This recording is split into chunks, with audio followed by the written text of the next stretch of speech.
Okay.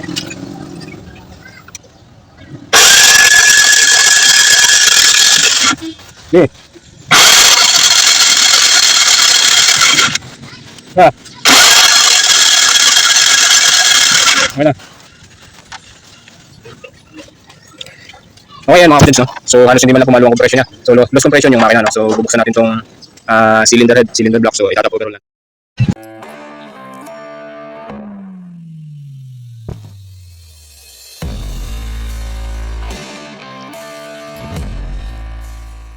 Ang kwento ni customer, so tumirik siya sa daan, no? Biglang namatay yung kanyang makina. So i-check natin ang compression, no? Paparedondoin natin kung ano ba yung kondisyon ng makina niya, no? So ayan mga kapatids, no?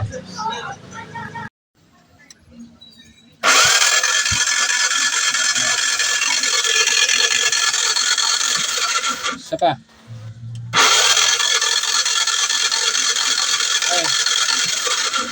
Okay, yeah, mga bajads, no? So, naparedondo natin. So, sa tunog pa lang ng makina, mukhang loose compression na yung kanyang makina, no? So, kaya ayaw nang umandar. So, siyempre, double check natin na gagamit tayo ng compression test, no? So, para sigurado tayo. So, ayan mga kabajads.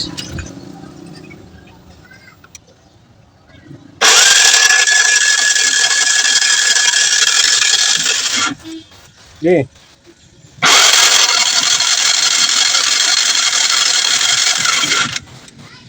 Ah.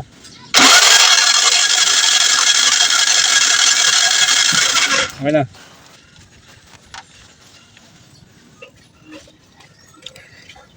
Okay yan mga kapatids, no? So halos hindi man lang pumalo ang compression niya.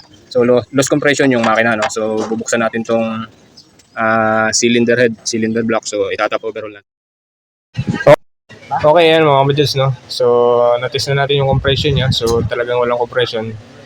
Saka tayo mag-decide na bubuksan na natin tong itatap overhaul na natin yung makina ni customer, no? So yan mga kapatids.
Okay yan mga kabadyans, no? So paano hindi ito maglo-loss compression? So pangitang-pangitan na medyo hindi maganda na ang kanyang makina, no? So ayan, talaga namang nagpuputik na yung kanyang loob ng makina.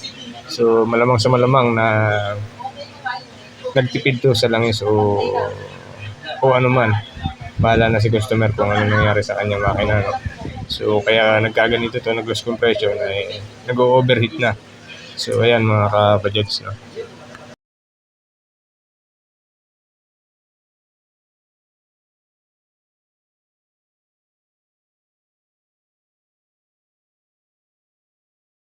Okay mga budgets, no? So malapit na natin makita kung ano yung naging dahilan, no? So medyo mahirap nang bunutin yung kanyang cylinder head, no?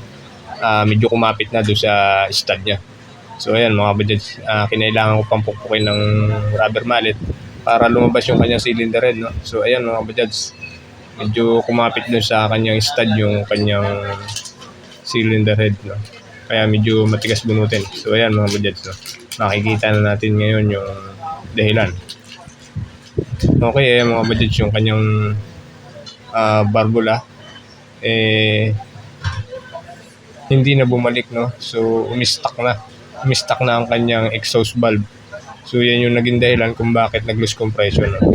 Ayan mga kabajaj, yung kanyang chamber at yung kanyang piston carbon deposit na. So sobrang kapal na ng carbon deposit. So yun yung naging dahilan kung bakit nag-lose compression yung kanyang makina, no? Halos 3 years pa lang itong kanyang unit, ganito na nangyari, no? So malamang sa malamang na sa pag-change oil lang naging dahilan ito. Kung maaaring hindi nag-change oil o nagbabanto lang, so ganyan yung nangyari, no? Ayan mga kabajaj, yung kanyang cylinder head. Pangitang-pangita na yung kanyang naging problema. So umistak yung kanyang exhaust valve, no? So ayan mga kabajaj. A few moments later, 2,000 years later, one eternity later. Okay, ayan mga kabajaj, no? So nilinis natin yung kanyang cylinder head, no? So nakita ko yung kanyang valve guide may tama na. So ayan, nabasag na yung kanyang pinaka valve guide dun sa pinag-stackan ng exhaust valve, no. So yan yung naging problema. So malamang sa malamang napapalitan natin to ng isang bagong cylinder head, no. Dahil hindi na po pwede itong kanyang valve guide at wala naman nabibiling valve guide lang, no. So ayan.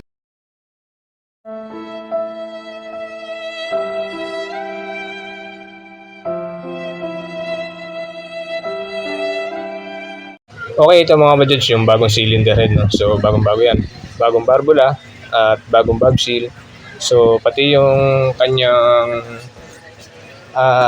valve spring papalitan na rin natin. So ayan mga kabajaj, so ito yung bagong valve spring, no. So papalitan na natin yan para bumalik yung kanyang dating hatak, no, like a brand new, no. So ayan mga kabajaj, in-install na natin isa-isa at para matapos na natin yung project na ito, no. So bagong-bago yung kanyang cylinder head, no. So ayan mga objects.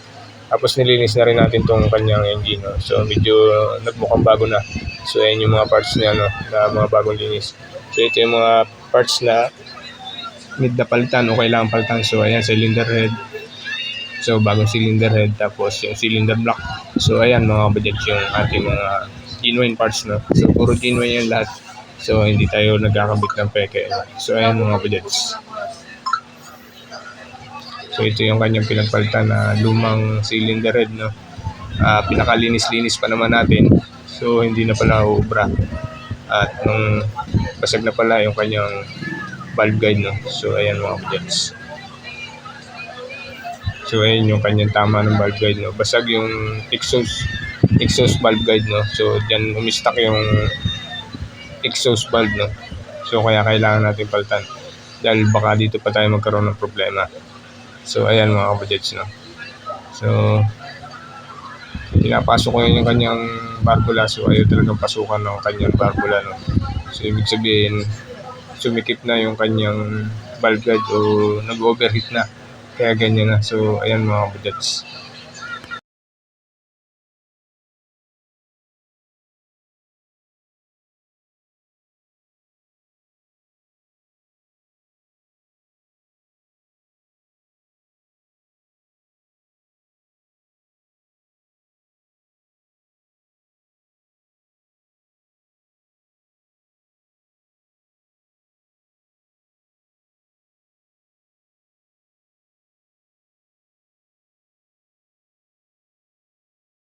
Okay, mga kabajets, so install na natin isa-isa. So para mabuo na itong project natin na Maxima Sane.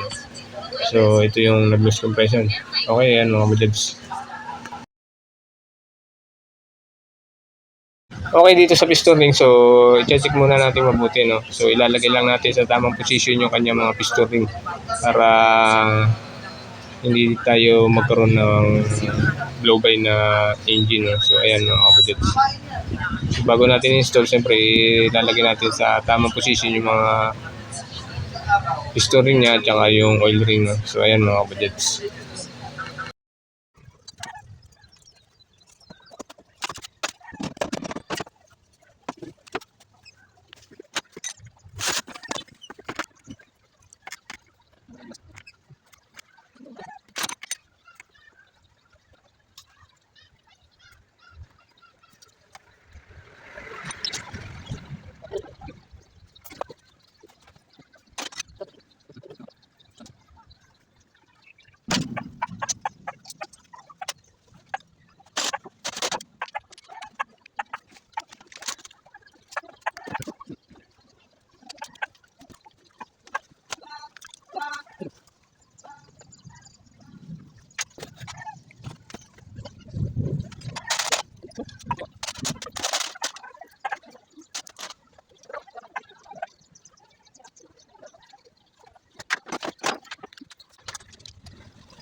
Okay dito sa paghigpit ng ating stud nut. So ilalagay natin sa tamang torque niya, no. So para hindi siya nagli-leak o maiwasan natin yung leakage ng oil dito sa cylinder head, no.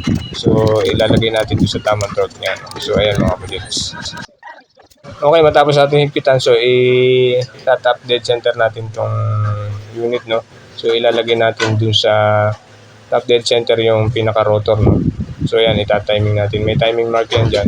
Diyan natin susundin natin yung marking na yan bago natin ilagay yung timing chain at saka yung engine, yung timing sprocket. So ayan mga budgets, no. Ito yung timing ng timing sprocket, no. So yun yung sa ating susundin. So para hindi tayo magkamali ng mga budgets. So tapos ito yung kanyang timing chain. So ito yung unang version ng Maxima C, yung manipis ang kadena. So ayan mga budgets. So genuine din yan. So take note lang na huwag kayo maglalagay ng mga local na timing chain ng mga ganito. Dahil oversize yung mga timing chain nila, medyo mahaba agad, no? So bago pa lang ihiyad na. So make sure na genuine yung ilalagay nyo, no? So iwasan natin maglagay ng mga imitation na aftermarket na mga parts, no? So para hindi tayo magkaroon ng problema. So ayan mga budgets. So ilalagay na natin itong timing sprocket. Tinatab dead center ko muna yung rotor niya para hindi magka-problema sa under, no? Dahil kapag ito wala sa timing, nagkakaroon ng problema sa under. So minsan pumapalya o humahagok ang makina, no? So ayan mga budgets, tina-timing ko na. Tapos nilalagay ko na yung timing sprocket. So kailangan tapat na tapat yan mga budgets, no? Kailangan nasa tamang timing tayo.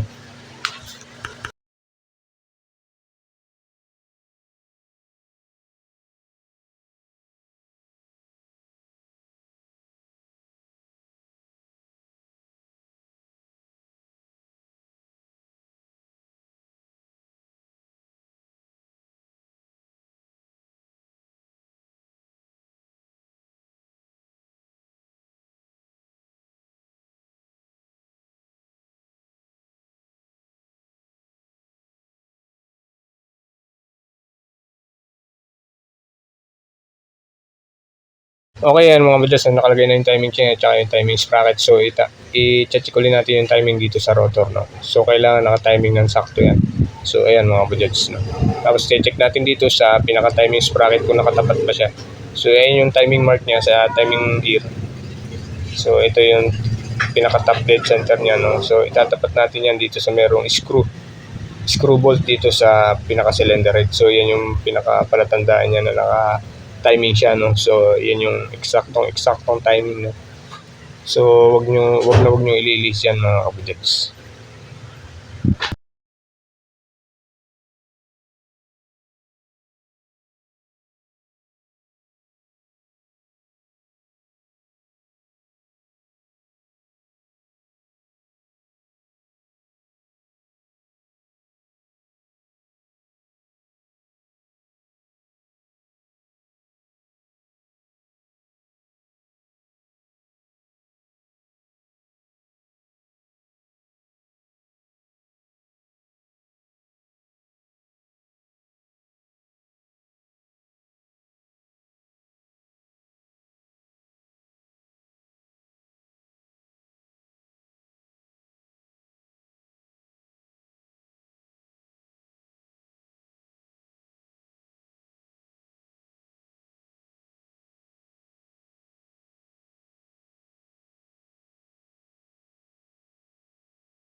Okay, yan mga budgets, no? I-tune up na natin, no? So iba-valve clearance na natin. So ang valve clearance nga pala nitong Maxima C 0.12 mm ang exhaust at 0.10 mm ang intake. So yan yung valve clearance ng ating Maxima C, no? So ayan mga ka-budgets.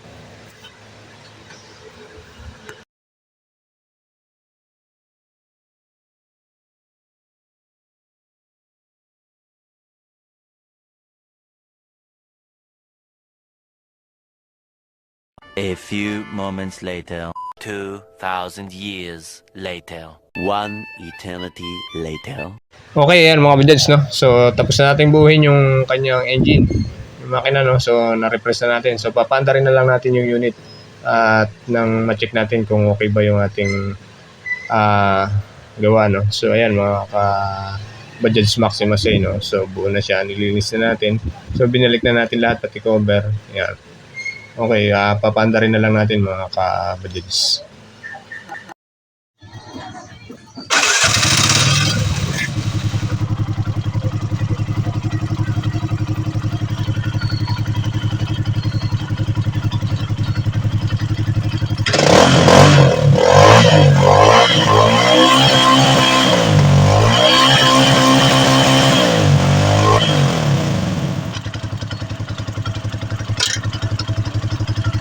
Okay, yan mga Bajaj, no? Umaandar na yung unit ni customer, no?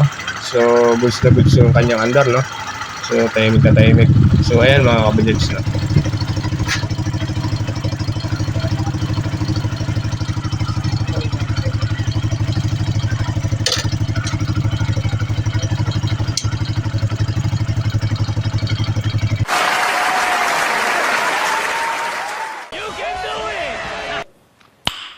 Nice.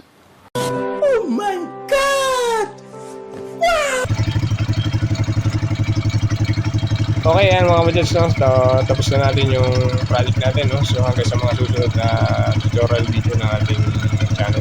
So, sana huwag kayong masyadong sumuporta sa aking channel. So, ayan mga Bajaj.